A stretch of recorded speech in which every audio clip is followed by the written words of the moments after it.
السلام علیکم۔ امید ہے سب خیریت سے ہوں گے۔ ہم نبی کریم صلی اللہ علیہ وآلہ وسلم کی خدمت میں موجود تھے کہ ایک جنازہ لایا گیا۔ لوگوں نے آپ صلی اللہ علیہ وآلہ وسلم سے عرض کیا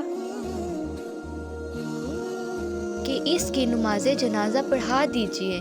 اس پر آپ صلی اللہ علیہ وآلہ وسلم نے پوچھا، کیا اس پر کوئی قرض ہے؟ لوگوں نے بتایا کہ نہیں، کوئی قرض نہیں ہے۔ آپ نے دریافت فرمایا کہ میت نے کچھ مال بھی چھوڑا ہے؟ لوگوں نے عرض کیا، کوئی مال بھی نہیں چھوڑا۔ آپ نے ان کی نماز جنازہ پڑھائی۔ اس کے بعد ایک دوسرا جنازہ لایا گیا۔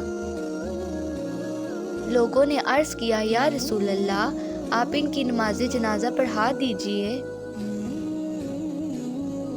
حضرت محمد صلی اللہ علیہ وسلم نے دریافت فرمایا، اس کا بھی قرض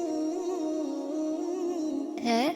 عرض کیا گیا کہ پھر آپ صلی اللہ علیہ وسلم نے دریافت فرمایا، کچھ مال بھی چھوڑا ہے؟ لوگوں نے کہا کہ 3 دینار چھوڑے۔ آپ نے ان کی بھی نماز جنازہ پڑھائی۔ پھر تیسرا جنازہ لایا گیا۔ لوگوں نے آپ کی خدمت میں عرض کیا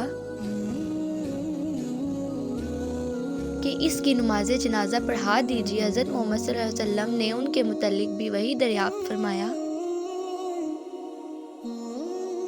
اور اس پر کسی کا قرض بھی ہے؟ لوگوں نے کہا کہ ہاں، 3 دینار ہے۔ آپ نے اس پر فرمایا کہ پھر اپنے ساتھی کی تم ہی لوگ نماز جنازہ پڑھ لو۔ بغدادہ رضی اللہ عنہ بولے، یا رسول اللہ، آپ صلی اللہ علیہ وسلم ان کی نماز جنازہ پڑھا دیجئے، ان کا قرض میں ادا کر دوں گا۔ تب آپ نے اس پر نماز جنازہ پڑھائی۔